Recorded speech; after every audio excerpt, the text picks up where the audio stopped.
Assalamualaikum dan selamat datang ke Pala Bola News. Seperti biasa, Pala Bola News akan menyajikan berita bola sepak terbaik kepada anda semua pada setiap hari.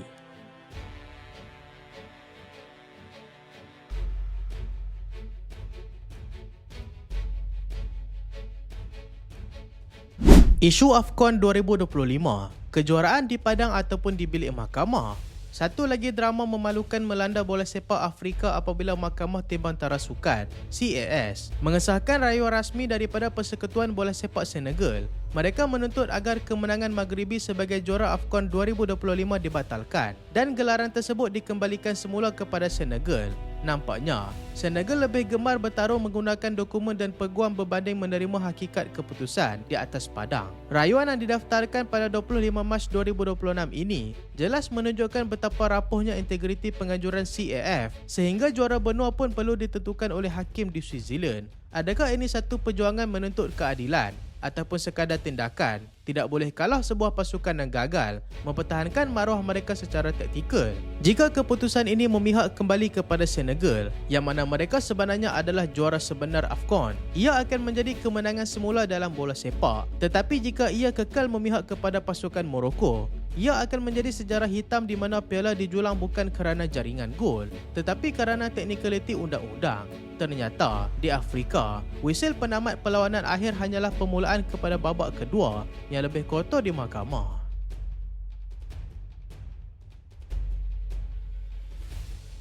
Kolo Muani ke Juventus, dari London Utara ke Turin demi tebak luka. Satu lagi pusingan U dalam pasaran perpindahan menyaksikan Randal Kolo Muani kini mendesak untuk kembali ke pangkuan Juventus pada musim panas ini. Penyerang yang kini dipinjamkan oleh pasukan Paris Saint-Germain ke Tottenham Hotspur dilaporkan sudah hilang selera dengan kehidupan di London dan enggan menetap secara kekal bersama skuad kendalan Igor Tudor. Nampaknya, 10 gol dalam 22 penampilan ketika dipinjamkan ke Juventus pada 2025 masih menghantui ingatannya, manakala prestasinya di Spurs kian layu dan tenggelam di bawah bayang-bayang Liga Perdana yang lebih fizikal. Adakah ini satu misi menyelamatkan karier yang hampir karam ataupun sekadar pengakuan terbuka bahawa Muani tidak cukup kuat untuk bertahan di England?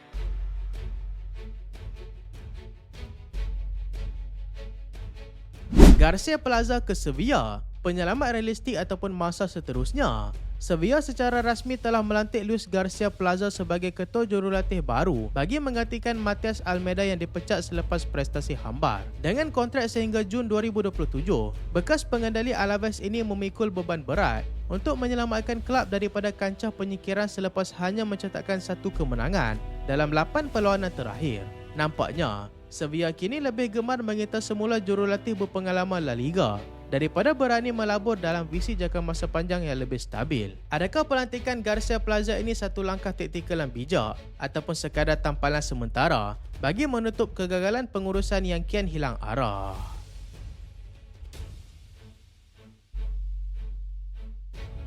Fermin Lopez ke Manchester United, wang 86.5 juta untuk cinta bertepuk sebelah tangan. Gegasi Liga Perdana Inggeris iaitu Manchester United dilaporkan sanggup melabur sehingga 86.5 juta pound demi mendapatkan tanda tangan permata muda Barcelona iaitu Fermin Lopez. Dengan prestasi luar biasa 12 gol dan juga 16 bantuan gol pada musim ini, United nampaknya cukup yakin bahawa anak jati La Masia ini adalah kepingan puzzle yang hilang di Old Trafford.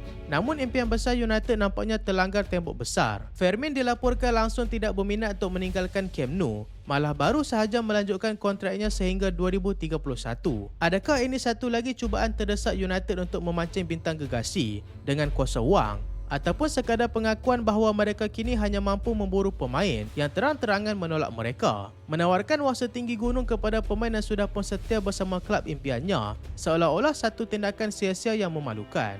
Ternyata, bagi pemain kelas atasan seperti Fermin, maruah dan legasi di Barcelona jauh lebih bernilai daripada menjadi mangsa eksperimen seterusnya di Manchester yang belum tentu menjanjikan trofi.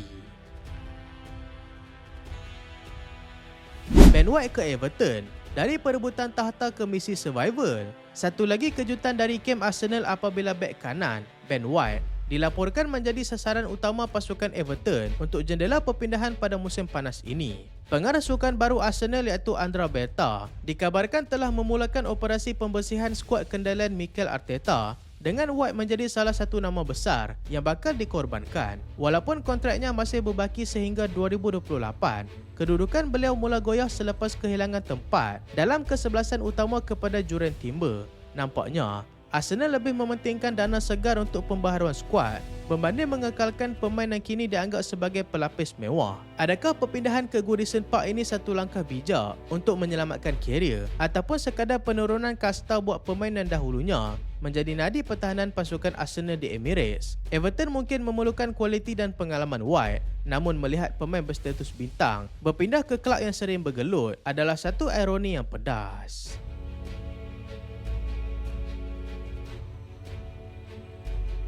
Ibrahim Mbaye ke Villa, pemata Paris dalam radar Unai Emery. Aston Villa dilaporkan menyertai perlumbaan sengit bersama beberapa kelab gegasi Liga Perdana Inggeris untuk mendapatkan khidmat bintang muda pasukan PSG iaitu Ibrahim Mbaye. Pemain yang baru berusia 18 tahun ini yang baru saja mencipta fenomena bersama Senegal di AFCON 2025 dianggap sebagai antara bakat paling menyena di Eropah selepas mencatatkan 25 penampilan buat pasukan PSG pada musim ini.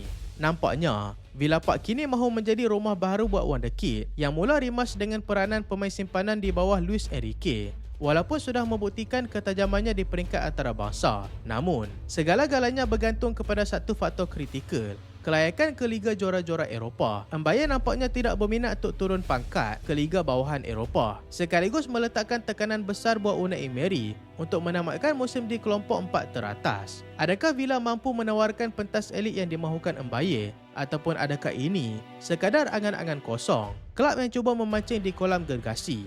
Ternyata bakat sebesar Mbaye tidak akan datang dengan harga yang murah maupun janji manis tanpa bukti di atas padang.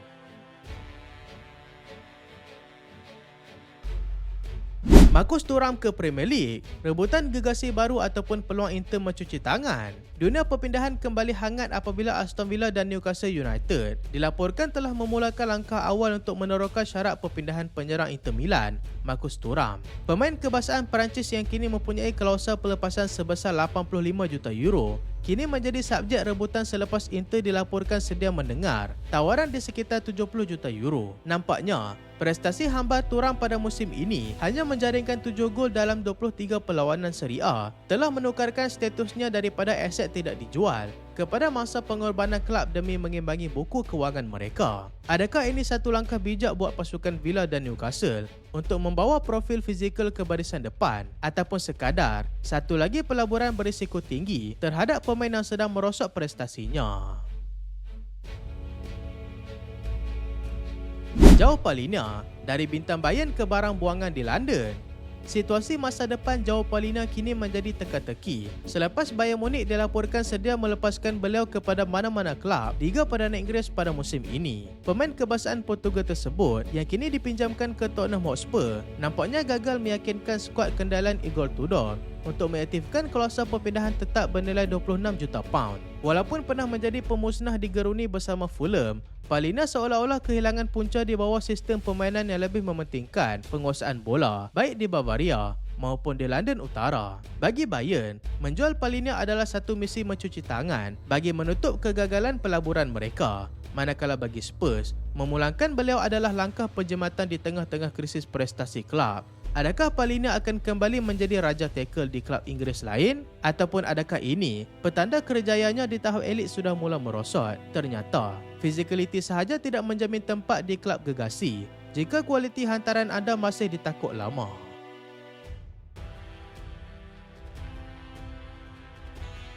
Cambiaso ke Barca, pencarian bek versatile ataupun sekadar mainan harga.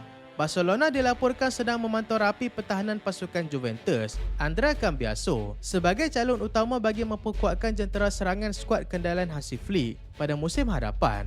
Dengan kebolehan beraksi di kedua-dua posisi bek kanan dan juga bek kiri, pemain berusia 26 tahun ini dilihat sebagai penyelesaian ideal bagi masalah kedalaman skuad susulan kecederaan berulang Alejandro Balde. Namun, Juventus nampaknya tidak berminat untuk melepaskan aset berharga mereka dengan mudah, di mana tanda harga sebesar 50 juta euro telah pun diletakkan buat mana-mana kelab yang berani mengetuk pintu Turin. Adakah Barcelona benar-benar mampu melaburkan nilai setinggi itu untuk seorang pemain pertahanan Ataupun adakah ini satu lagi taktik memancing harga di tengah-tengah kekangan kewangan klub Katalan tersebut? Dengan kontrak yang masih panjang sehingga 2029, Juventus jelas memegang kad kawalan, memaksa Barcelona untuk berfikir dua kali sebelum melakukan pelaburan besar. Ternyata, di bawah pengawasan ketat, setiap sen yang keluar di Camp Nou kini perlu disertakan dengan jaminan prestasi, bukan sekadar janji fleksibiliti di atas kertas.